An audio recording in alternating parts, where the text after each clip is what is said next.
Namaste, and welcome to the Fourth Niyama. The Fourth Niyama is a place where conversations on timeless teachings of Yogacharya BKS Iyenagar unfold. In this podcast, we explore the vast subject of Iyengar Yoga with Senior Iyengar Yoga teachers, who are direct disciples of Guruji. Here, they reflect on their yoga journeys, share their lifelong lessons, and recount moments of joy and growth when studying under the guidance of their guru, BKS Iyengar. My name is Katerina Fyadiuk. I'm an Iyengar Yoga student and a host of this podcast. I've been practicing Iyengar Yoga since 2018, and I feel very fortunate to have discovered this practice, and also incredibly grateful for all the benefits it has brought to all the aspects of my life. In today's episode of the Fourth Niyama, I'm happy and honored to welcome Siddharth Bangera. Siddharth has been practicing Iyengar Yoga since the age of 9. He formally started attending Guruji's classes in Mumbai in 1989. He is a third-generation student of BKS Iyengar. His grandfather started practicing with Guruji in the late 50s. Then his father, Jawahar Bangera, a senior Iyengar Yoga teacher and a close disciple of BKS Iyengar, practiced with Guruji since the late 60s. Siddharth's natural humility and warmth, combined with his strict and demanding teaching approach, have formed a unique community of students around him. There is a certain family vibe and supportive atmosphere in his classes. Siddharth conducts regular classes at St. Joseph's School in Bandra, Mumbai, and organizes workshops for Iyengar Yoga students at the Bilur Iyengar Yoga Center. When the body is balanced on the left and the right side, brain is balanced. Yes, we have left brain and right brain. Brain is balanced. When the brain is balanced, mind comes to a neutral state. When you are in the neutral state, you can think about doing pranayama. Now that takes a lifetime to learn. Guruji has said, this line has always stuck with me. He said, disciplined action is freedom. This line has stuck with me always. So because when you live a disciplined life, then you don't have anything to bother you. Why is it important to preserve the subject of yoga in its pristine purity? Why doesn't Iyengar Yoga mass-produce teachers as some other schools do?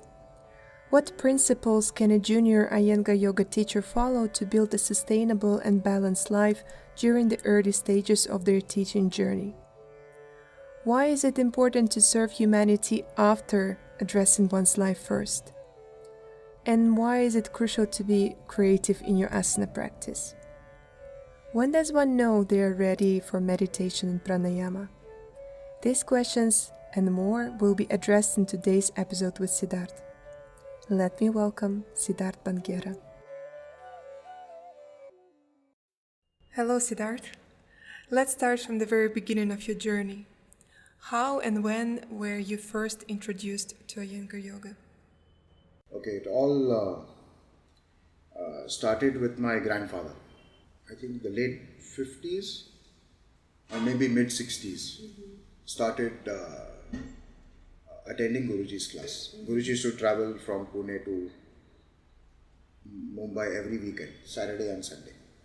And so there was a group of people who, were doing his class in Mumbai. Now, I don't remember where in those days. But it so happened that my grandfather used to play badminton. Okay, badminton player. And he had this friend of his called M.T. Tijoriwala. He was a lawyer. And so he was his badminton partner. So they used to play and meet every week and, play together.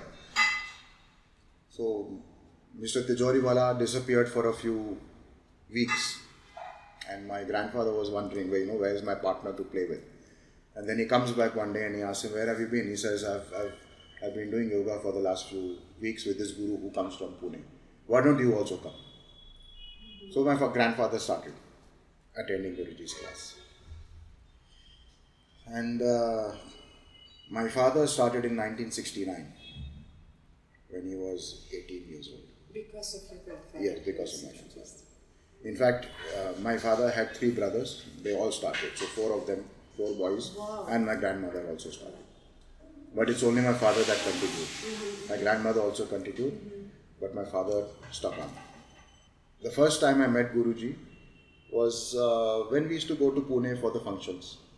I was very young then. The earliest I remember is when I was 6. Wow. Meeting him, and but my most fondest memories were going and sitting in the class when the adults were doing the class and Guruji was conducting the class, and just sitting and just watching, because I had a Saturday free from school. I used to travel with my grandparents, and we used to go, and my father used to come directly from office to Campion School in town, South Bombay. And I just remember sitting in class, observing everyone and just watching. I was too young to do at that time. And it was allowed to sit at the back of the class for the kids. Yeah. At that time, I was the only kid, if I remember. So Guruji used to conduct the classes, and I would sit quietly. I was not a very naughty child. So I remember this very specifically one day. Everyone was doing Shirsasana, and my father was doing Shirsasana. I was sitting close by to him. And then Guruji walks by and looks at me and says, pointing at my father, saying that, does he spank you? I said yes. The moment I said yes, my father got one on his thigh. It was a correction. But to make me feel happy, he gave him one little more harder on his thigh. Revenge. Yeah. So I felt really good at that time. But you could see the naughtiness in Guruji's eyes also. He knew that I would like it. He was like that. He was so intuitive to, he could bring himself down to a child's, the way a child thinks and the way an adult thinks. So that is my earliest and fondest memory of Guruji. And then of course after class, everyone, he was such a social person. He was like everyone's friend outside class. But in the class, he demanded strict discipline. So in the class, he was your guru and he was your master and he was your teacher. But once the class got over, he was everyone's friend. He was extremely, sociable, joking, jovial. And in those days, every Saturday, after the class got over, we would go to someone's house to have like tea and, snacks and stuff like that. So that was a good sort of unwinding and getting together of all the students at that time. So it would be at Guruji's house? Or No. Guruji was in Pune. But he used to travel to Bombay. And one of the students' house, they would invite all of us, come on, let's go and, have some refreshments. So I remember it was Sam and Motiwala's house we used to go to quite often. Sam and Frenny Motiwala, they were all students also. So those were the early days. Then I started attending the class when I was 9. In, I think it was April 1989. That's when I started my, April or May, when I had my first school vacation, summer vacation. That's when my father said, okay, now you start. In Mumbai, In kids' class? Yeah. And who was your teacher? So Guruji used to take it wasn't the kids' class, it was Guruji's class. It was the adults' class. Wow. So there were a couple of other kids. Not many, just 2, 3. He used to take us separately. So the adults class was going on and he would make us do some asanas separately. This was at Piramal Hospital. Most of the times he would make us also attend the classes, do the same asanas where the adults were doing. But when pranayama was taught, he would take us separately and make us do like challenging asanas. He would set up a challenge for us. Okay, you have to do 100 Urdhva Dhanurasans. You have to do 100 Surya Namaskars. That to keep us active. Yeah. Otherwise, he would take us in the regular teaching along with the adults. So that's when I started. So once a week, that was my routine. Every Saturday afternoon, go and attend the class. I started doing the classes in Pune when I was in my late teens. I used to go and attend the classes over there. Not very often, but I would go. So whenever I had vacations or a long weekend or some vacations that would come, I was able to go and attend the classes over there. But primarily I would say my weekly class in Bombay would be always on. At the same time, I would attend my father's class in Bombay, and also the Saturday class which was running. See, when Guruji stopped coming to Bombay, then it was senior teachers in Mumbai that started continuing with that class. And that was primarily the reason why he stopped coming, because he felt that Yeah, I mean, the teachers were ready, and also it was not an easy journey. You know, now okay, you sit in the car and you're there in 2.5, 3 hours. In those days, Guruji used to travel by train. You know, he was picked up and he would be put up in a rest house, like a guest house. So he had done it for a long time, and there was not a day that he missed that class. You know, so my father will give you the exact how many years he did that class for, but it was at least good 30 years or so. He never missed a class. The only class I guess he missed was when his wife Ramamani, when she was taken to hospital, when she was on her deathbed. That's when he went back. He was in Mumbai, but when he got the news that she's on her last, days, he went back. So I think that Sunday he went back. But he was such a man of duty. You know, he would drop everything, and for the students he would just. It was his duty to come and take the class, regardless of whether it was rain or shine or such a selfless anything. act. Yeah, selfless. Yeah. So that really taught us a lot. So yeah, that you could say. I started then one day. It was Ina Dani, one of his students, wanted me to take a children's class or a beginner's class. I was in 18 or something, 17, 18. And Guruji was in town he was receiving some official award. So he was down, we had all gone up, and we were in a restaurant or something that had this big place.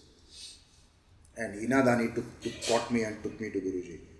And she told Guruji, I want him to start teaching.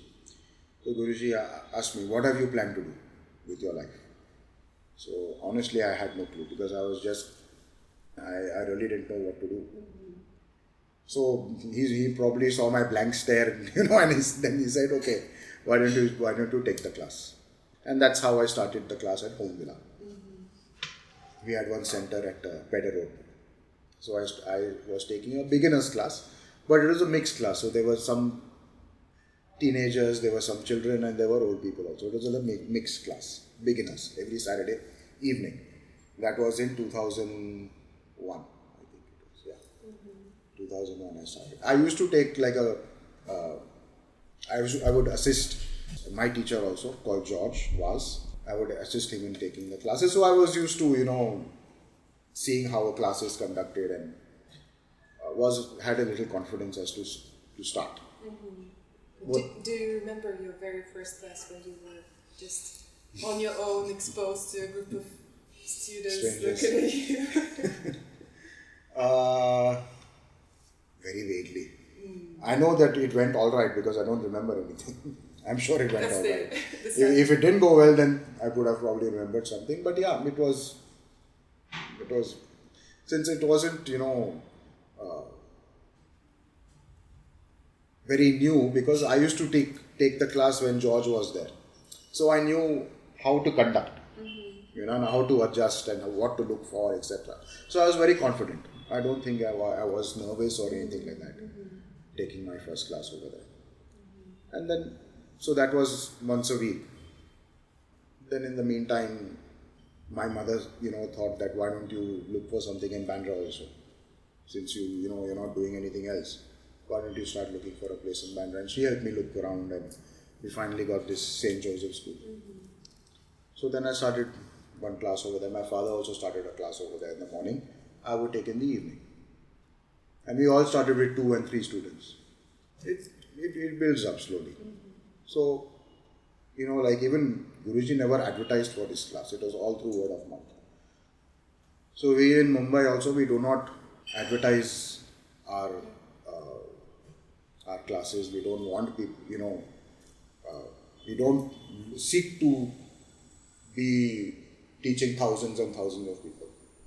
It's if it's your time to come and discover an Iyengar teacher, it'll come. It'll happen when the time is right. It happens. So that way we prevented it from being too commercial. I prefer it that way because then when you hear about someone or something through word of mouth from someone's personal experience, you take it more. You can believe it more. When somebody tells you something is good, if, for example, if your friend or a relative tells you that something is good, I've been doing this and I've heard it and I've done it myself, this is my personal experience, then you believe them more. Rather than really seeing an ad on social media or in your newspaper. So I guess that word of mouth aspect of Iyengar Yoga is attracts the right kind of people. See, over the years, thousands and thousands have come. Thousands and thousands have gone. The only core group of that few hundred or so that stay and continue, that's what it's about. The thing is, in today's day and age, patience of people has changed. The lifestyle of people has become fast. And people expect, because of the commercialization of yoga, thinking that, it's something to be done that happens very quickly. A fast-paced life, they want everything to work Fast quickly. certification. Fast certification, fast treatment. Anything in today's day and age, people don't have the patience for. So if you don't have the patience for the subject, then the subject also rejects you. The people think they leave the class, but it's actually leave the subject. It's actually the subject that has left them, and they move on to something else. So it attracts a kind of person. Yoga is meant for all, but at the correct time and place. If you are not willing to put in the time and effort, then maybe Iyengar Yoga is not for you. If you are expecting it to be sort of a exercise culture, body-centric activity, yes, for a new person, for a beginner, yes, it is body-centric. But little by little, you have to go beyond that. You just cannot be only thinking of body all the time. There has to be something more. Well, that actually leads me to my next question. Compared to other forms of yoga that people may have been exposed to, Iyengar Yoga stands out and is notable for its emphasis on body alignment, on sequences in which asanas are practiced. Some people, in their ignorance, may refer to it as furniture yoga because we use props. How would you define Iyengar Yoga to a person who is not familiar with it and explain its true essence in a brief form in order to help that person make the right choice and get benefits from yoga for their physical and mental health? Okay, to a layman, someone who doesn't know anything about Iyengar Yoga, a few aspects of it are, like you mentioned, precision, which is alignment of the body. Alignment means not only of the physical body, of course, to a beginner it might only be meaning your arms and legs have to be straight, spine has to be balanced, etc., etc. But that alignment aspect goes much deeper. See, when the alignment of the body is achieved, the energy flow in the body is even, and that leads to a neutral state of mind. When the body is neutral, it also leads to a neutral and a balanced state of mind. So you work from the outside, moving within. Your gross body, your body which you can see and feel, is used as a tool to explore the finer layers, finer aspects of the subject. So in a nutshell, that's what alignment leads to. Second is sequencing. Now, Guruji, in his 80 plus years of yoga practice, realized that the sequencing of the asana is extremely important. Because again, we are working with energy, how the energy flow is managed from one asana to the other.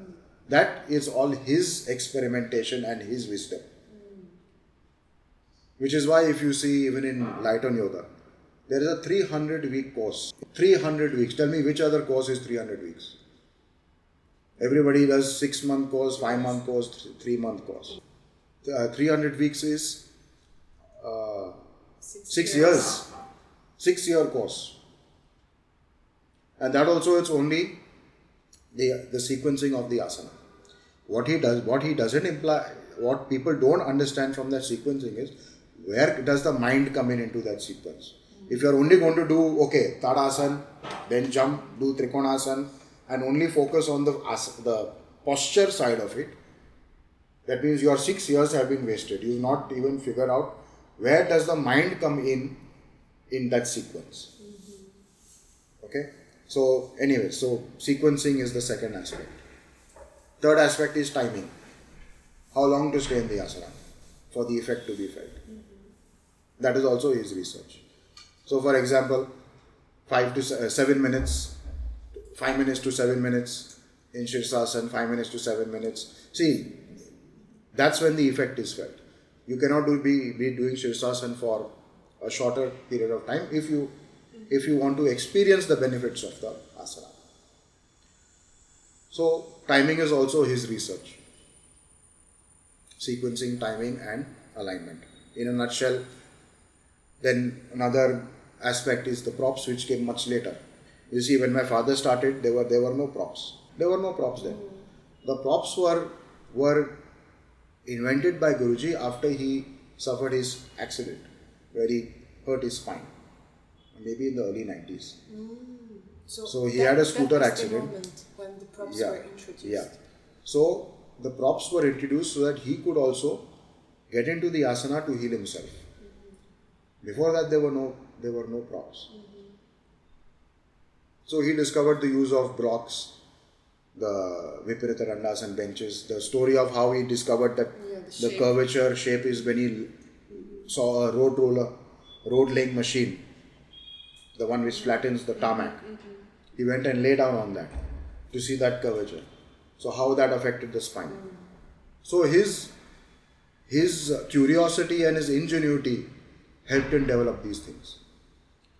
And as someone who now uses the props and teaches also how the props have to be used, that is also an art in itself. To learn how to use the props in an intelligent manner for each and every different person is a skill which you have to acquire.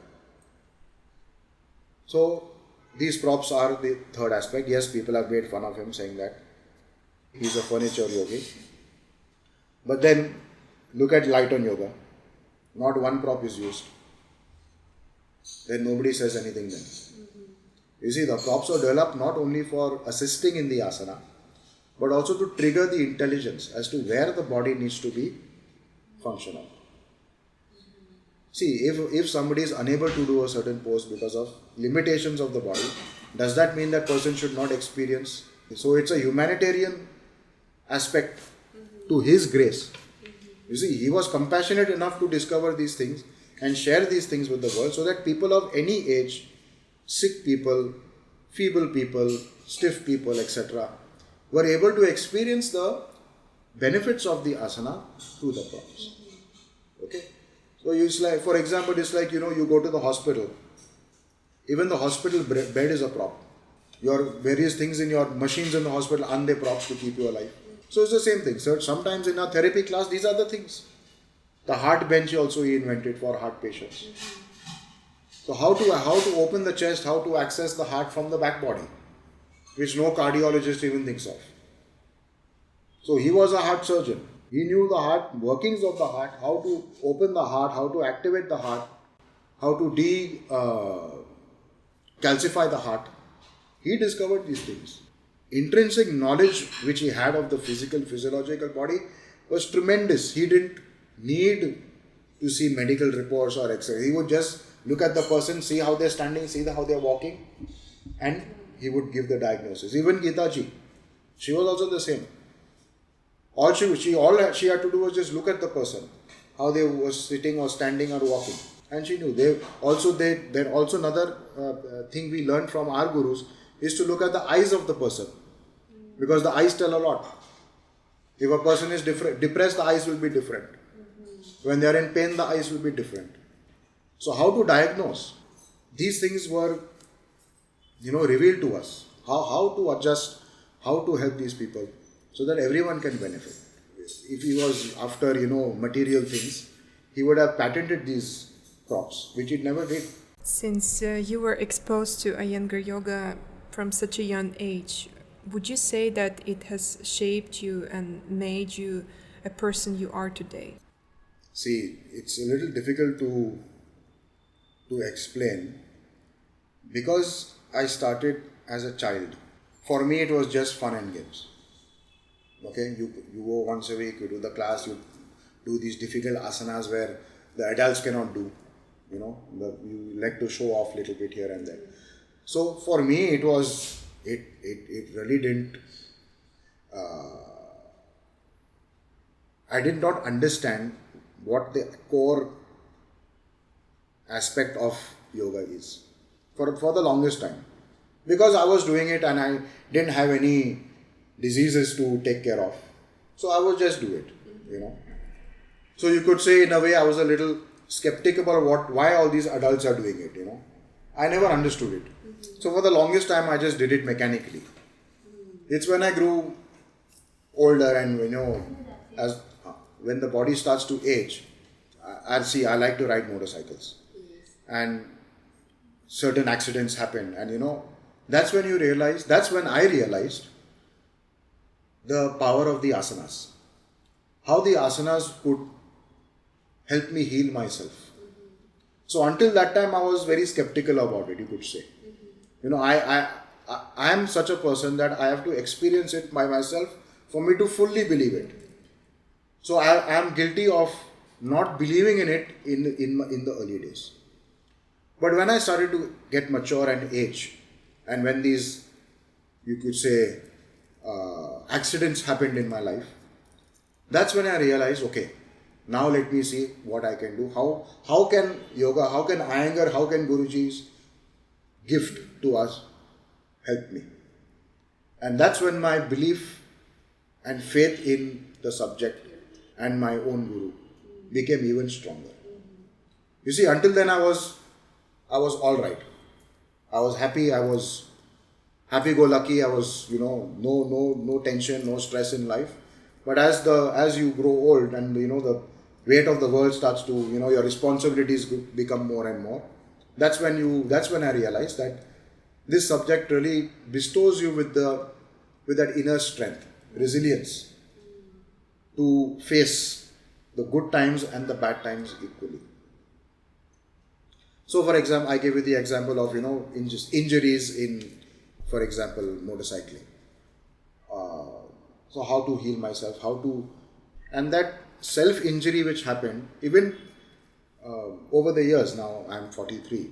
So every few years, I don't want to jinx it, but every few years something happens to me where I have injured myself, whether it be helping in class or in my own practice. I have done something to my own self that I have to now try and figure out how to fix. So as a teacher, I sort of look at it as a challenge. So I don't really ask my own teachers as to what do I do. Okay? So I try and figure it out myself as much as I can. I try and figure it out myself. And that's what enables me to help others. You didn't even ask your father. In 30 years, I've asked him only once. That was my most recent injury, where I tore my meniscus of my knee. That's the most recent one, only one. In 30 years, I've asked him only once. So he told me something to do and that helped me. So that injuries which we go through, which are a part of life, sort of help me understand and delve deeper into the workings of the body and how to use the props to give the relief. And that's when that whole Guruji's philosophy of that alignment, that makes sense. You see, it's very easy to say, okay, align your arm, align your leg. But if there's nothing wrong with you, you don't know how to precisely align it. But when there is something wrong with you, then you'll realize why he said align the body so that the joints, etc., function and move and flow in their uniformly. That uniformity is important in the body.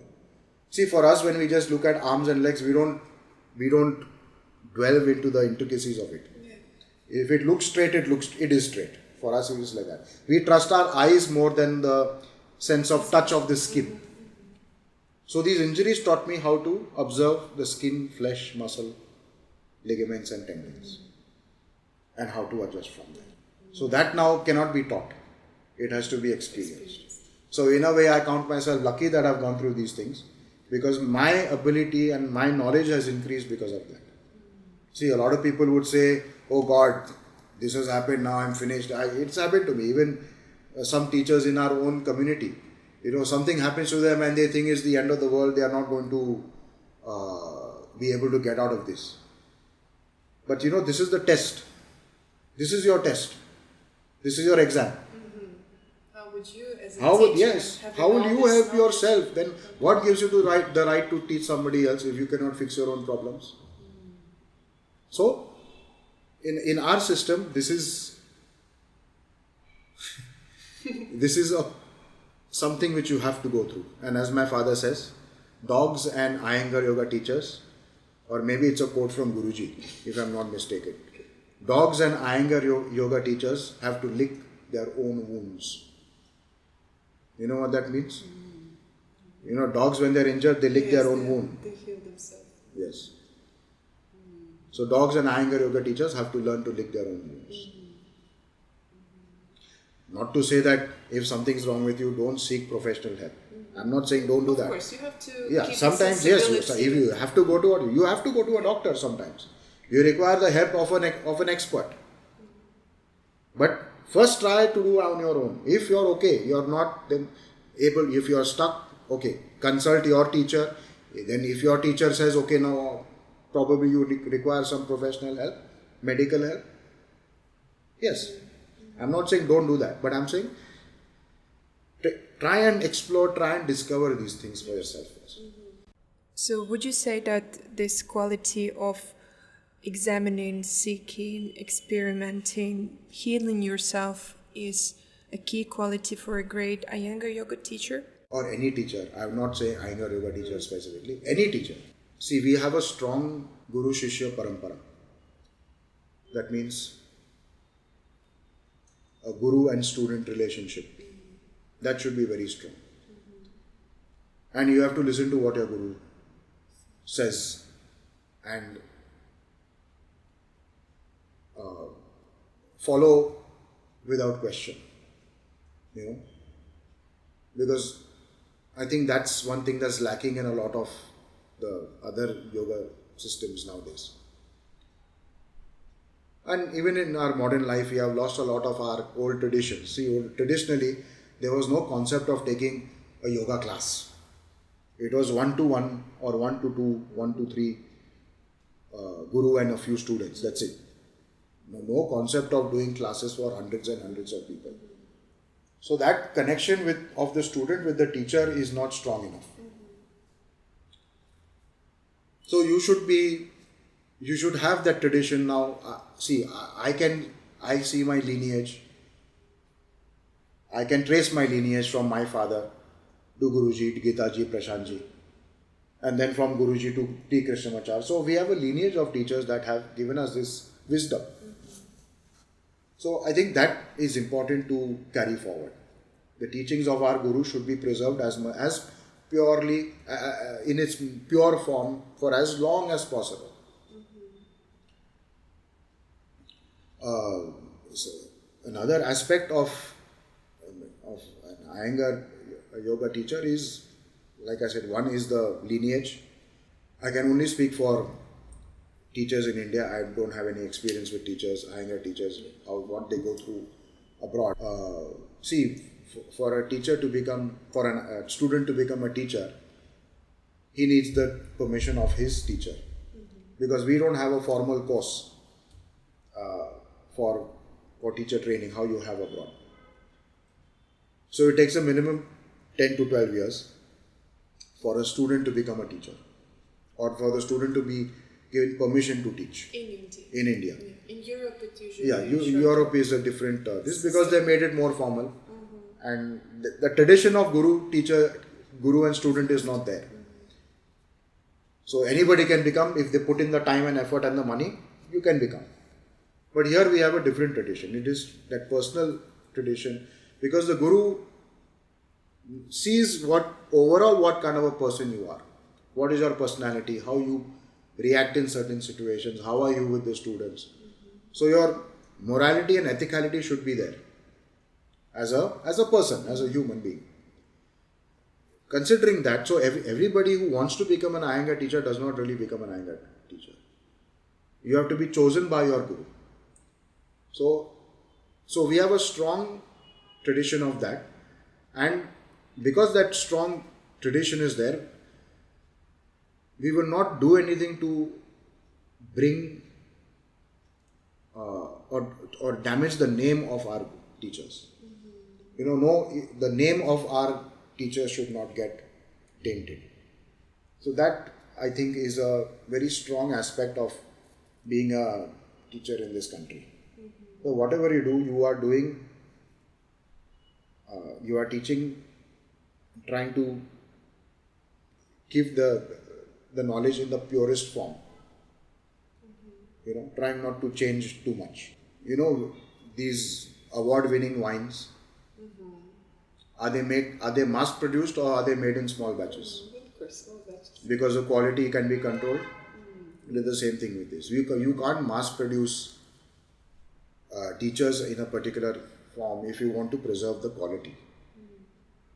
Okay, which is why also we are very strict with who we pick up to train.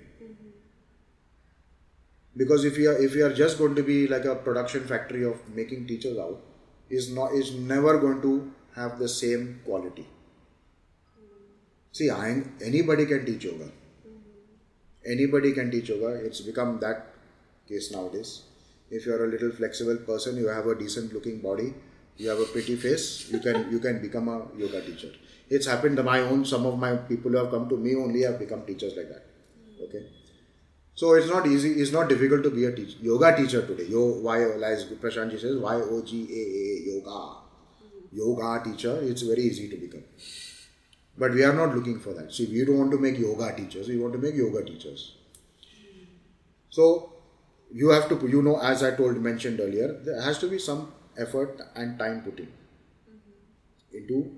into that. So people are not willing to put in that much. Who's going to, tomorrow if we have an Iyengar Yoga teacher certification, okay, and we say 10 years you have to do. Who's willing to give 10 years of their life? Only those who have a very strong commitment. Commitment, is it not? So out of the 1,000 people, maybe 10 or even 5 will say okay. Yeah. But again, then I tell you, even after you put 10 years, there's no guarantee you will be a teacher. Then how many are going to come? You understand now? So that is the way. So even the institute is not concerned with mass producing thousands and thousands of teachers. Yoga is already popular. You don't have to popularize it anymore. Anybody, maybe even in Antarctica or Eskimos will know what yoga is today. They know what yoga is. So you don't have to make it more popular. What we need to get is to preserve the purity of the subject, because it has become so commercial. Do you understand? Yes. So you're either in today's day and age, you're either too much to the physicality of it, or then it is marketed for complete opposite end, which is mental piece of it. What about the stages in between? What about the stages between asana and dhyana? Who's going to tackle all that? There are 8 stages, you know that.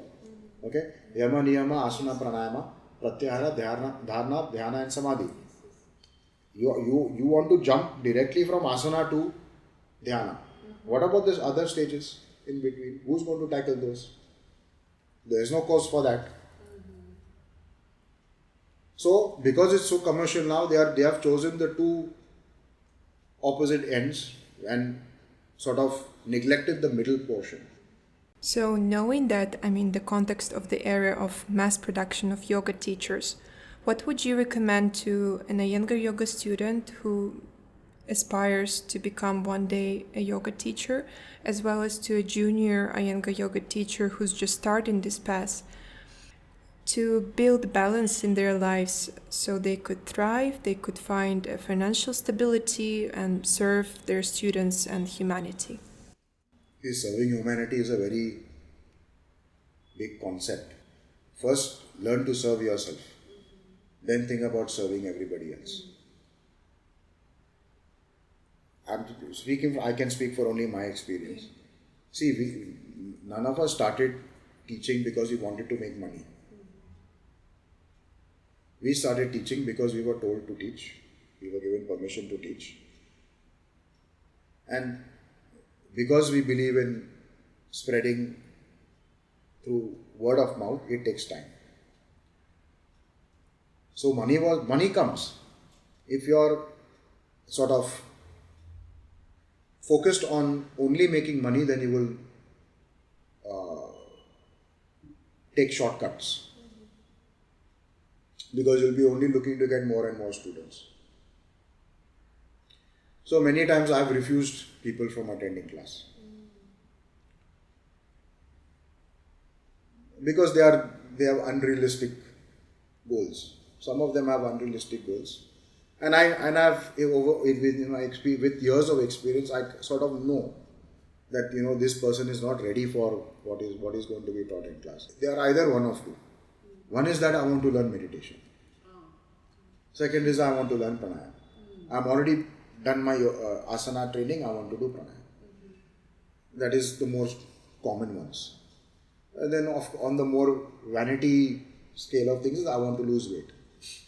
That is the third one. So again, losing weight is a side effect of doing the asanas. Yes, it can be done. But what you do outside the class, who's to know? In the class, I know what you're doing. But if you're after class, if you're going to go and overeat or do something thinking that, because I've burned so many calories in class, I need to reward myself. So then it's a cycle. So I don't normally, so I tell them you rather go to the gym and do a cardio workout, you'll get better results there, because I don't have the patience for that. Because they only want to come to class to sweat. And there is other forms of yogas where you can sweat and lose your weight. Iyengar yoga is not for that. Because these people are not interested in the spiritual aspect. Secondly, pranayama, the practice of pranayama starts in the asana. When you are able to sustain the asana, which is again where timing comes in, why he said certain asanas have to be held for a certain amount of time, is because once you have gone for the body adjustment, body alignment, then you bring your attention to your breath and breathing. So where the breath needs to move, how it needs to move, where it needs to move, what can be done with the breath, certain actions can be done with the breath. So your training of your pranayama starts from the asana. See, and you have to also understand the hierarchy of it. Yeah, I understand. So, long duration of asana practice will lead you to a broad understanding of pranayama. Then yes, the different techniques of pranayama can be taught and learned. So for example, on a gross example, your Gomukhasana is difficult on one side, yes? This one is not the same on the other side. So that's the duality of the body. Once you have, with the intelligent practice, once you have eliminated that duality, when all the subtle dualities, for example, your knee, one leg will bend better than the other leg, one hip will move better than the other hip, your spine might be slightly deviated, etc., etc. So there are many differences in the left and the right side of the body. Asanas reveal these differences to you, and they are also the cure for it. When you apply your intelligence, your buddhi, and eliminate those differences in the physical body, then it leads to a balanced state of mind. When the body is balanced on the left and the right side, brain is balanced. Yes, we have left brain and right brain. Brain is balanced. When the brain is balanced, mind comes to a neutral state. When you are in the neutral state, you can think about doing pranayama. Now that takes a lifetime to learn. How are you going to eliminate the imbalances of the body? It takes a long time. It's not going to happen like that. So that's why Patanjali says, after a long duration of asana practice, when the dualities of the body have been eliminated, the sadhaka is qualified for pranayama. He does not say 6 months, 1 year, 10 years, 5 years, 50 years. He said, when the dualities are eliminated. Now that could be this life or next life. You have to be patient. So again, how they have commercialized asana, now people think that just by breathing in certain techniques they are doing pranayama. They are not doing pranayama actually. Even we are not doing pranayama. We are teaching pranayama, but we are not actually doing pranayama. Only our gurus were able to do pranayama because they were able to extract the prana from the breath. Prana is an aspect of your atmospheric breath, energy that is there in the atmosphere. Now Guruji could withdraw that particle of prana from the breath. Now who's going to teach us that? Then. So again, we have to explore it.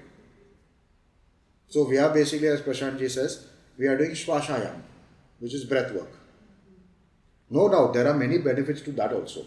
But actually, classical pranayam, only Guruji could do. You understand? So, again, how are we going to package this into a course and sell it? You cannot do it. So, techniques can be learned, but the actual flavor of pranayama is, you have to be blessed by a guru or God to experience that. So, come just repeat back to the long question. Yes. How to build this balance for a younger yoga teacher? So, like I said, don't think about making it commercial. If you are doing your duty, if you are an ethical, moral person, then the students will come. Yes, you do your duty. If you've been given the permission to teach, you teach and do your duty. Don't expect to make millions and millions and millions. Learn to just be happy with what you have. That's where the concepts of yama and niyama come. Aparigraha, non-holding. So don't keep thinking that you want more and more and more. Learn to be satisfied with what you have. And if you are diligent in the way you do, ethically, morally, then the people will come. You're bound to be successful. You're bound to be successful. But again, there's no time limit to it. You see, people want to make a quick buck today. It's not going to happen like that. And even if it happens, you can see the downfall. There are so many, without naming people, so many people who are famous, yoga gurus. How quick was their downfall? Because they went after only money and power. There are many examples. They might have started with good intentions, but then they get drawn towards that material aspect, bhoga. They get drawn towards the bhoga. And when you get entangled to that is your downfall. So you have to follow the principles of yama and niyama, which are hard, but you have to be dedicated to that. And then with God's blessings, the things, they naturally happen. You don't have to want it. It comes. Yeah. I'm telling you from my experience also. Did you yourself face these challenges in the early stages of your teaching journey when you were trying to figure out how to make things work for yourself, how to make ends meet, and how to bring a certain balance to your life? I left my father's house when I was 21 and I started living alone. And at that time I had a very, very few students. I was thankfully, I was making just enough to pay the school rent of the hall where I teach and the rent of the house which I was living at, and get 1 or 2 meals a day. I was satisfied with that. Santosha. Yes, honestly, I'm telling you, at that point, that was my goal. Am I able to survive on my own? Forget about going out, meeting friends, traveling. Forget about that. At least, am I able to do that? And that my drive was so strong to not deviate from what my guru has given me. Kept me at it. So there were days that even I could not, I had a very simple life. I never used to live vicariously or anything. But just that was satisfying for me. But my driving force was to do my duty of teaching the subject of yoga, or I'm not even saying subject of yoga, teaching just the aspect of asana to the people who came to me. So that I was very, very diligent in that. And of course, like I mentioned earlier, to ensure that my guru's name is not spoiled. So that was the driving force for me. So that kept me on the path. And then little by little, with Guru's blessings, God's blessings, and I am satisfied. I don't have any, lofty wants or anything. It comes, I know. If I am honest and if I am ethical and moral, things will happen. It happens. Trust me, it happens. You can't force these things. You have to just keep your head down and work. Guruji has said this, and this line has always stuck with me. He said, disciplined action is freedom. This line has stuck with me always. So because when you live a disciplined life, then you don't have anything to bother you. You see, your mind is also at peace. There's no place for anxiety. Correct. Some sort of strong foundation should be there. You have a big responsibility here. If you are going to be teaching people, you are in charge of their health, physical health and also mental health. If you are not physically and mentally strong, then you should not be thinking of helping mankind. You first learn to help yourself. Then take on the responsibility, because, even teaching one person is a huge responsibility, because they have put their faith in you. The student has put the faith in you. You should not be playing around with that. So you should be very, very sure of your own abilities. You have to be strong in your practice. Only then you will be able to help. That's why I think it's very funny that people, nowadays think it's very easy. Oh, I want to do it for humanity. Oh, I want to do this for society. First, fix your own life. You be satisfied and well balanced in your own life. Then you start to think about helping others. Your foundation has to be strong. What does your daily asana practice look like, and how do you balance it with teaching classes? See, two essential asanas which need to be done on a regular basis are inversions. Your Shirsasana and Sarvangasana. Because they promote, again Guruji's words, emotional stability. Emotional stability, mental stability. So inversions are very, very important. Regardless whether you are tired, you can do it supported. Now see again, beauty of the props. If you are tired and you cannot do Shirsasana for a long duration. If you are tired, you cannot do Sarvangasana for a long duration. So if you are physically exhausted, how the chair comes into play, for example. So if you are asking me what needs to be done, these two asanas should be done together as far as possible. As far as my personal practice comes, it goes with the sequencing of the class. So, as you know, we do standing asanas the first week, inversions the second week, third week is back bends, fourth week is pranayama. So broadly, I try and make my practice also in that manner.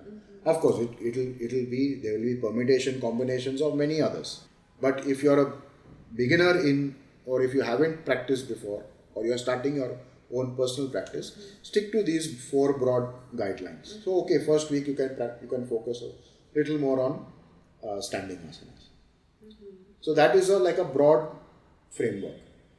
Within that, there are billions of permutation combinations of which asana can be done after which you have to explore. So there's no fixed kind of routine which I follow. It just comes. I also understand what my body wants to do. So you have to be very close to that sensation. What the body feels like doing. Yes, sometimes I have a dream of doing something. I wake up from a dream and I know what I want to do. Sometimes different usage of props come to me in dreams. So I dream about these things also. Wow, this is how infused very interestingly, see, I've never done Vrishchikasana. I was never able to do Vrishchikasana even as a child. Where Vrishchikasana, the scorpion pose, where the feet are on the back of your head. I've never done that, never experienced it in my whole life. Okay? But in my dream I've experienced it. Because in the dream I remembered the sensation of the foot touching the back of my head. When I've never felt it in reality. So in the dream it's happened to me. So you can do yoga while in my dreams I can do all the asanas. So instinctively it comes. It comes. So for me it's ever fresh for me. I don't get, again, a lot of teachers nowadays tell me, I have reached a plateau in my practice. I don't know what to do. I feel so dull. I don't know what to do next. It's never been a problem for me. For me, every day is a different practice, different thing to discover. Again, that self-practice should be very strong. Learn to be creative. Don't be scared of doing something wrong. Even if it goes wrong, so what? But learn to explore like that. See, that's one thing with me, that I've never been bound down by limitations, because Guruji never told us, don't do this, or don't do this, don't do this after this. For the teachers, he's never said that. He said that he's always given us free rein to do anything and everything. Explore it. The more you explore, the more insight you will get, and the body starts to guide you in that particular direction. So there is no limitation. So some people are only so rigid that they'll only do a fixed number of asanas in a particular sequence. That is so boring. How can you just do the same thing over and over every day without any variation? So that just shows the mind is also so narrow and rigid. Your body is connected to your mind. Am I right? Yeah. When the body expands, the mind also expands. New possibilities, new thoughts happen. So you have to explore in the body. So many aspects are being taught to us by Gurus, Prashantji and Geetaji included.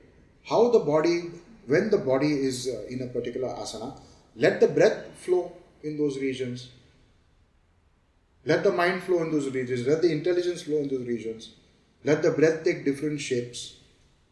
See, this is how you keep it fresh. So you will never feel that dullness. So you have to be creative. And yoga is a creative subject. If you want to be a teacher, you have to be creative. You can't be so rigid that no, I will only do this sequence today. I have this instructions from my teacher. Impossible. You will never be able to do it. Or you will get stuck. So then this guidance that we find in Light on Yoga, they are to be experienced and combined. Like you have to have a sensibility and also awareness of your own body to... Exactly. You can't be so rigid that, okay, you've only done that sequence and not explored anything else. That book was written by Guruji in 66. In 66, it was published first. For those who don't have access to a good teacher. So he said a good book is better than a bad teacher. So that book is for people who don't have access to a good teacher. That is something they are able to at least learn from. So it's a guide. Today if we had to write Light on Yoga, it would be completely different. It would not be the same book. There is this Yoga Bible, Light on Yoga. Yeah. But then later in his years, Guruji used to say that Trikonasana done in Light on Yoga, it's wrong. Yes, Don't it's wrong. Look at it. Yes, because he was evolving. Even Pashva Shirsasana, You see what light on yoga is. It is not straight pose. It is curved. Parshva Shirsasana. So should there be a new volume of It light on should- yoga yes, done today- by senior No. teachers? But you see, that was this. You see his humility also. Anybody, even the biggest author or biggest artist in the world will never say, what I did in those days or that painting of mine was wrong, or I didn't do it correctly or something. They will never admit to that. But see how humble he was. He said, no, that Trikonasana, that Parshva Shirsasana is wrong. That is the greatness of the man.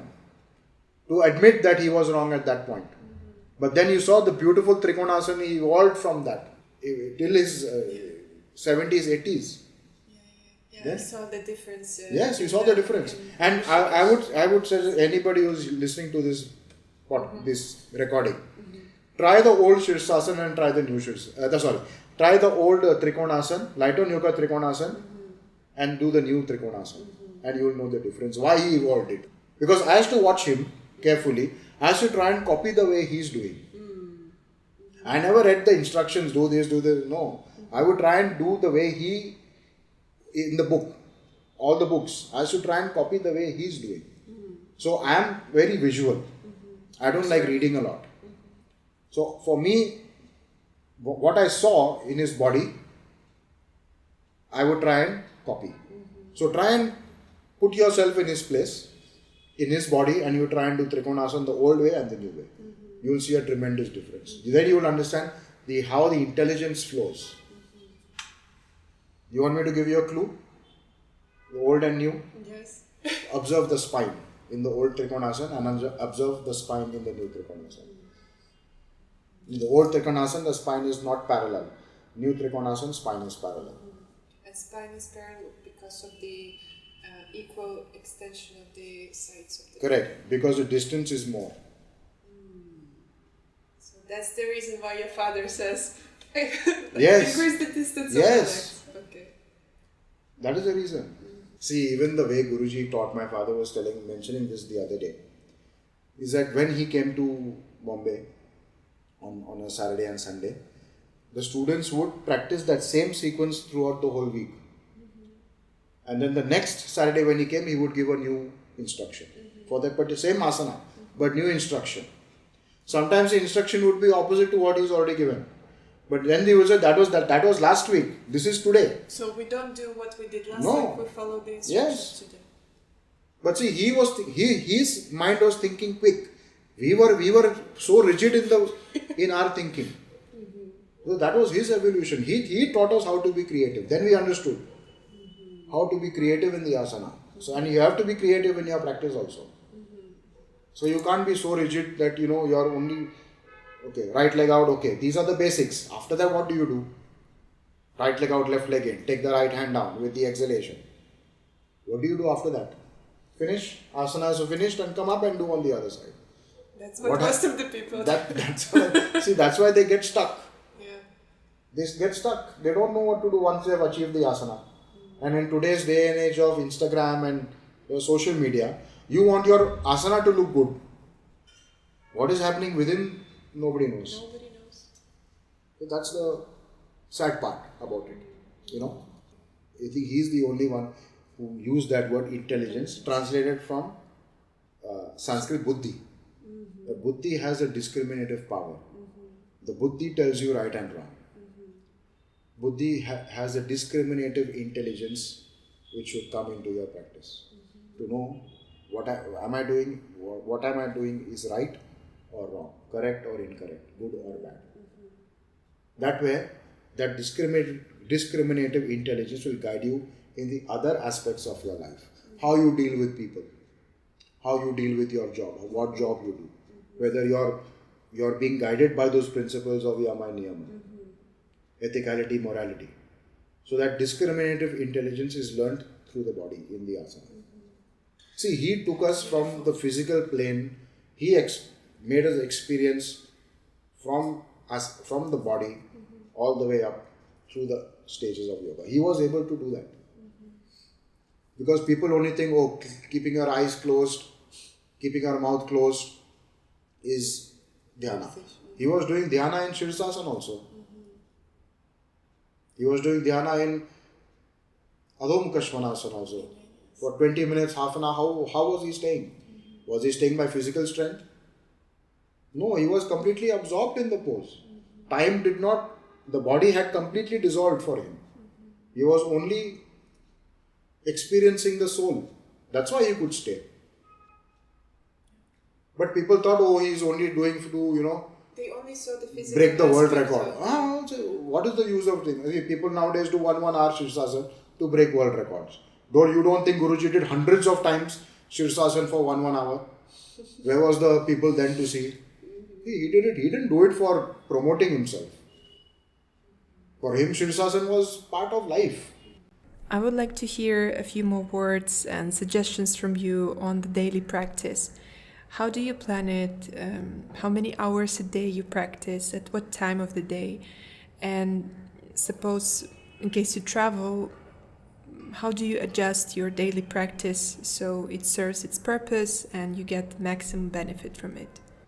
So, because of my schedule, my practice time is around 9 or 10 in the morning. And it goes on till maybe 12, 11:30, 12, depending on what my schedule is. 2 or 3 hours. Yeah. No, I want to say 3 hours. With 2 hours or less. That's the time which I have. Every day? Every day. No weekend, no day off? No. Unless I'm traveling and I'm out of the country, then it's difficult. So if I feel my spine is dull, I lie down from the bed. Do Viparita Dandasana. Or chair Sarvangasana if I have like a decent chair and a pillow to recover. Or Virasana if I've been walking a lot the whole day, sit in Virasana to release the legs. Supta Virasana. Even Sarvangasana works for relief in the legs. So instinctively the body tells me. I don't have to stick to a rigid. See, which is why sadly, and it's been really bothering me lately, is students who have been practicing with me for a long time. When they get certain issues, they don't want to explore themselves. They only want to ask me, okay, so this is paining, what do I do? And I'd give them, okay, do this. But even when they do it, they are unable to, that sensitivity is not there. So they are unable to get that relief. Of course, when they come to class, then they are relieved. When I make them do the same sequence. Because I know how to adjust them. But when they are doing on their own, they are completely blank. So it's like as if they have been coming and they have just been instructed to do it and they are doing it. There is no thought in it, which I am finding very disheartening at the moment. So what do you think is lacking? Self-practice. They think just coming twice a week to class, they will be fixed. But you have to practice on it. In the class you learn. Yeah. And at home you practice. Should be doing, yes, you should be doing. If not everything, at least whatever you remember, do. So what would be your message to those students who are trying to build the momentum in their practice but lack the commitment for it? Do something. Doesn't have to be something even that is not taught in the class previously. Instinctively try and do something. If you have a specific problem, you can ask your teacher, okay, if I have a certain problem, for example with the neck, okay, then we say don't do Shirsasana on your own at home, maybe you will not be able to do it correctly. So avoid those. But everything else you can do, you can ask. So certain things are you are supposed to do. Think of it as a doctor's prescription. When you are sick or you have any issue, the doctor gives you, okay, at this time take this pill, this time take this pill. Same thing like for asana. Think of it as a prescription. I have to do it every day at this time. So that way, little bit, some evolution will be there. Yeah. And patience. So patience and persistency. Yeah, that comes on its own. The willpower will come. The discipline will come. It will come. Then the day when you don't practice, you will feel something is wrong. Yeah, I've experienced that. Yeah, you know what I mean. Yes. So the day when you are unable to do it, you don't feel comfortable. You feel lacking or something is missing. So that should be the condition. Mentally you don't feel stable or calm or whatever. I was wondering about your tattoo, of course. Yes. Can you just share some story? So When did you do it? What This inspired again, you? this I did this out of my love for my guru. Most iconic asana of his, Asana, yes. Nataraj asana, and I showed it to him also. I was a little shy when I showed it to him, but I showed it to him. He's like, yes, that is my sign. I said, yes, Guruji, I know. Yeah. See, he was very. What, his mind was much more evolved and very current. You know, he wasn't stuck in the old ways. He was evolving with the times. You know, people think just because he was 90 years old, he was very rigid old man. No, he was very evolved and very welcoming of new ideas and everything. So this was just like a, you know. Now I don't like my. I wish my father was little more strict with me, but I got these when I was very young. But the sensitivity of the skin goes because of that needle. You know, I feel that now. That time I didn't realize it, but now I feel, you know, when I'm doing the asanas, that where the ink is there, the sensitivity is less. So that needle which enters, it can damage some. It puts the nerves under stress. That's what the pain is, na? The pain of your tattoo is the nerves under stress. So that kind of gives. I feel it now. Little bit of dullness in those areas. The sharpness is there everywhere else, but here where the upper arm is, there is some. Have to be a little more careful over it. He was able. His sensitivity was so sharp that he was able to feel all of the body at the same time. See, we are not able to feel all of the body at the same time, and we are only able to feel the. See, discomfort is where our mind goes to, or the sensitivity goes to. When something pricks you, everything is over there. Your attention goes to that part. So, those are the conditions of the body that we all have. That wherever there is discomfort, our intelligence will be aware of that. But in his case, it was spreading equally and evenly all around. See, he would also say that above the layer of skin, he could feel that heat of his body. You know, he was that sensitive at the cellular level. Again, because of long duration of practice. That energy was flowing within him. Do you yourself feel that you are more able to access different blank areas of your body and of your skin compared to 5 years, 10 years back? That happens with practice. It happens with also staying in the asana for a longer duration. Because you have to give yourself that much time for the intelligence to be aware of everything, for the awareness to flow in all the parts of the body. Hence, why the technical in Iyengar Yoga, so many explanations are given for what? To make you aware of that part. You understand? Right from the sole of the foot to the crown of the head, there are explanations of each and every part. It is to build the intelligence and the awareness of that area. So that technicality also is for this. Is not just to Align. Alignment is a byproduct. Yes. But not just to show that, oh, you know, I am so technical, I know so much, my knowledge is so much. Why? Because I can state so many points in one asana. That should not be the idea of it. The idea of having so many explanations and instructions is to bring your intelligence to that particular part, to bring it to a whole. See, from the parts you have to make the whole, yes? Body has to be integrated into one. But how our intelligence works is, wherever there is, when we are aware of one thing on the right side, we forget the left side. For example, so Trikonasana, you do on your right leg. You are aware of your right leg. You don't know what your left heel is doing. So the teacher says, okay, press your outer left heel down more. Then what happens to the body? You have to realize that. So the asanas, when done on left and right side, build the balance in the left and the right brain. They strengthen the nerve connections from the brain to all the regions of the opposite side of the body. So that cross connection, which we have left brain to right side, right brain to left side, that creates the balance in the brain nerves. When that balance is experienced, tattva dandva condition is experienced, neutrality is experienced, then the mind also becomes stable, neutral. Then it is prepared for the higher stages. If your emotional state, mentally traumatized, dull, hyper, etc., those are not appropriate conditions for pranayama. You have to come neutrality, which a lot of people are not understanding nowadays.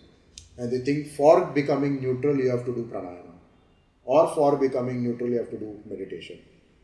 It doesn't happen like that. It can result in neurological, psychological problems.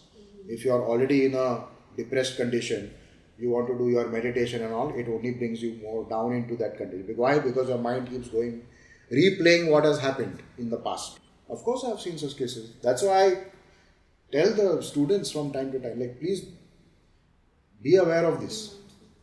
These things are not meant to be played around with. They are not meant to be done by anybody and everybody. You see, Guruji never taught us meditation. He made us experience meditative state in the asana. Now, whether you could hang on to that meditative state for a short duration or a long duration, depended on your practice. But he made us experience that. For example, Ardha Halasana, observe what happens to the senses in half halasana or full halasana. How the brain becomes passive, how the eyes, the senses of perception become quiet, they withdraw inside. So that stillness and quietness gives you a glimpse of what it means to be in a meditative state. So through the body he taught us that. He never said close the eyes, sit straight and now keep your mind blank. No. Those people who think that is the condition, mind is going all over the place. So in the asana, the mind becomes passive, neutral. That is what he experienced. And he is the only person who, through his self-study, his Swadhyaya, experienced what Patanjali has written in the Yoga Sutras. So that was his guide. So what Patanjali has written in all the four padas, he was experiencing. That was his his guidebook, not his team. His guru never really taught him too much. Just a few things here and there. He never formally taught Guruji. T. Krishnamacharya never taught him. The Patanjali Yoga Sutras taught him, he practiced and corroborated his experience with the book. So Guruji had also said that T. Krishnamacharya never taught him pranayama either. So one day he managed to just, through a slight opening of the door, T. Krishnamacharya was practicing pranayama on his own. And Guruji just went and saw what he's doing. And he just saw how the fingers are placed on his nostril. That's it. And then he started studying on his own. Why he did this and what came through that. And that's how he discovered the secrets. There had to be such a high sense of diligence, blessings, discipline, commitment. Previous karmas. That also plays a big role. What you are living in this life, what is going to happen in this life depends on your karmas of your past life and what you've done in the past. If you are suffering now, it is a result of previous karmas which you have to go through. Life is suffering. And so these duality. Sciences are given, arts are given to deal with that. So even I have a belief in that. So whatever has happened to me is a result of my actions. Another thing I want to mention for people who are, as you said earlier on, who are new in the subject or new to the Iyengar Yoga system, is read a lot of the books. I was about to ask this question. When is the good time to start reading Patanjali Yoga Sutras? Whenever the time is. Whether you understand it or not, like me, even I never understood the books, the Patanjali Yoga Sutras initially. The first maybe 3 times I read it, I just read it from cover to cover. But little by little, you start to understand. It starts to get absorbed. So the first couple of times I just wanted to complete the book. So whether I understood or not, I just wanted to complete the book. So the first couple of times was that. But then I started going sutra by sutra. Little bit aspects of it, not even understanding the whole thing. Just a little bit of... See, philosophy is something which you have to be lucky enough to understand. See, some people are able to understand it very easily. I am not one of those. So for me, it has to be really, really broken down into, concepts have to be broken down. So thankfully, Guruji, Gitaji, Prashantji have written so many books that will take you a lifetime just to read it. Forget understanding it, just reading it. Another thing I want to mention is the official Iyengar Yoga YouTube channel, in which Prashantji has a lot of lectures.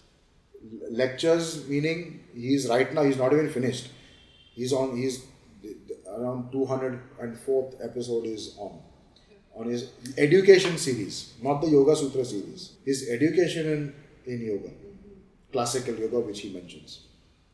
So, huge resource now. I mean, I wish I had this 10-15 years ago, but thankfully it is there now. So there's so much information out there which you can, go through. Again, he doesn't care if he gets millions of views on his videos. How they say now every YouTube video, like, subscribe and give a thumbs up. He doesn't care about that. He's doing his duty in giving the information. Now whether people want to watch it or not, that's up to them. So he's got a gift of that he is able to speak so much on the subject. See, you and me cannot talk on the subject of yoga. Not even for 30 seconds, we will be blank. He's got the gift, he's got the experience. He can talk. So he's trying to... This is like an archive which is going to stay for another 100,000 years. Think of it that way. Instead of writing it down, he is also putting it on video now. So it's a brilliant resource for those who want to start their education in the subject. The time will come. Yes, the time will come. 10 million. Yeah, that's in 1,000 years it might be 10 million. No, but it's really priceless. Like the subjects that he covers. Yes. I haven't seen them all because yes, you have to, sit and watch. You could not just put it as a background noise. No. What I do is I play. When I'm practicing, I play it. So the audio is on while I'm practicing. So I'm not able to pay attention to the entire lecture, but I will get portions of it which I understand. But it is going on. It will be absorbed slowly. I find his voice very calming during my practice session. Putting you in a meditative mode. So that's how I listen to it. See, we have been blessed with this knowledge from our culture. So it needs to be spread. I shouldn't say spread. It should not die down. Let me change the way I'm mentioning that. So the knowledge and the wisdom that has come through the thousands and thousands of years, we should try and preserve, we should try and live and experience it and not allow it to be diluted and commercialized and changed in any way. So as far as possible, we should hold on to the purity of it. That's my message, if you want me to call it that.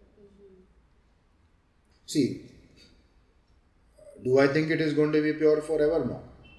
There will always be some change, but we have to make our best effort to hold on to that, to the original form of it. It is going to change, there is no doubt about it. Once Guruji is not there, and once Gitaji also passed away, now eventually even Prashantji, sometime or the other, he's going to move on.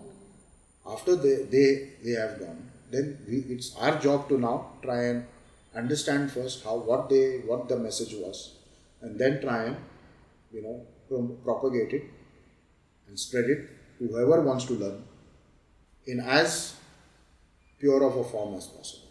Will it be 100% original? No, but it might be 99%, 98%, 90%, etc. But that should be our aspiration, our goal. Yeah, so that's the reason for this recording. Since it could not be changed. Yes, it might be misinterpreted because we all comprehend information through our own filters. Of course. But at least the message. See, the good thing is that our scriptures will never change. Patanjali Yoga Sutras are never going to change. They are perfect in the way they are. The Vedas are never going to change. The Upanishads are never going to change. They are written and they are perfect in the way they were written. It's how we interpret those teachings, those scriptures, which we know now, the way Guruji has interpreted it, how Guruji's interpretation of the subject of yoga, that I'm saying we should be trying to preserve. Somebody else might have a different interpretation, which is rightfully theirs. Their opinion is their opinion. Guruji's opinion was his own. His understanding of the subject of yoga was his own. So we need to preserve his way of understanding for as long as possible. Okay? So that's what I believe in.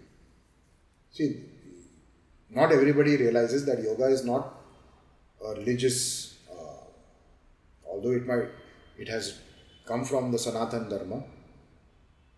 Patanjali has never said it's meant to be done only by Hindus. He said it is meant for anyone and everyone, for all of humanity, which means all religions. And I'm grateful that all people of all religions are practicing yoga nowadays. Yeah, it's not dependent. Yeah, it's not. I see it very rarely, maybe in some very conservative, since I'm coming from Europe, and in some very conservative, very conservative communities or countries, that it is still interpreted as the religion. Yes. But I don't blame them also. Yeah. See, it's the information that is out there. See, when you recite Om, it's thought of being a Hindu symbol. Now we cannot change that it has come from the Hinduism or Sanatana Dharma. That cannot be changed. Yoga has come from this religion. But it's not said that only Hindus or whoever practices yoga is a Hindu. Sanatana Dharma was the most liberal, form of religion before, in the olden days. Yeah, universal. So it is the people that have made the demarcation, not the sages. But anyways, it can be done. I mean, it's not, even if your invocation is not started, like how Guruji used to take it. In your heart, you know what needs to be done. You don't have to chant it out also. You can chant mentally. Instead of orally, chant the invocation mentally. Okay, we seemed to cover all the questions. Just the last one that I have on my mind. Which qualities, in your opinion, are essential for a good yoga student? Willingness to learn. Discipline. Be a student of the subject of yoga.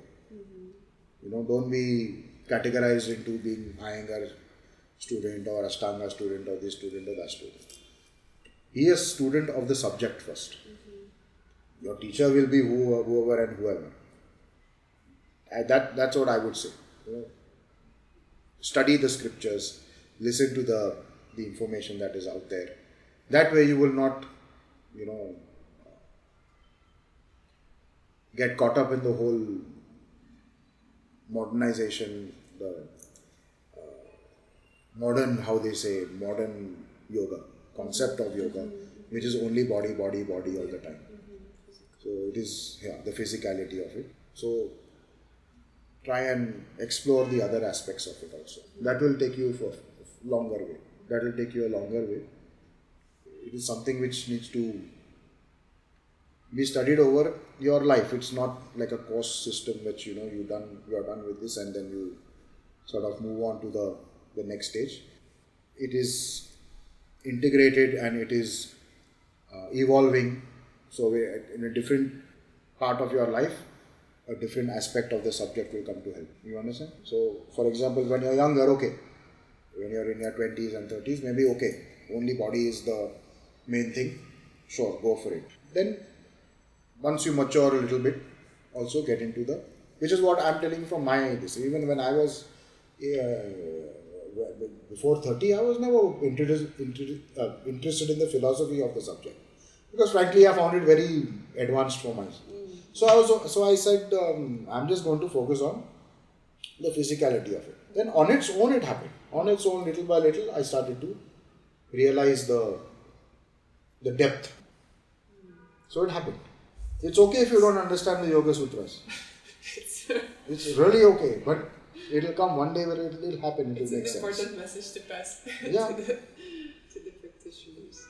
See, if you are not inclined to philosophy, you can't force yourself to understand it. That means you are not mature enough. The intelligence is not there. Little by little it comes when you mature. Now that may be at 30, 40, 50 or 60. Who's to know? That's why I also say, we all like to think our asanas are as good as BKS Iyengar. It's never going to happen. Honestly, if you study the way his asanas were, and he himself has said, microscopically study the pictures on light on yoga. You see how the skin is there, how the skin has worked. When we do, the skin does not move in the way his skin moves. So if you want to do like BKS Iyengar, it will never going to happen. So your expectation should be realistic, because he practiced what he preached. Yeah. He's the only one who practiced what he preached. We all claim to do so, but we have many shortcomings. But he lived yoga. He didn't practice yoga, he lived it. There's a big difference between practicing yoga and living yoga. Yes, there is so much depth in it for us to learn and to practice. This has been a true pleasure, and I'm really grateful for the opportunity to speak with Siddharth. Thank you for tuning in. May you find abundant support in your practice through this podcast, and may it be an inspiration for you in your own study and discovery of self. See you in the next episode.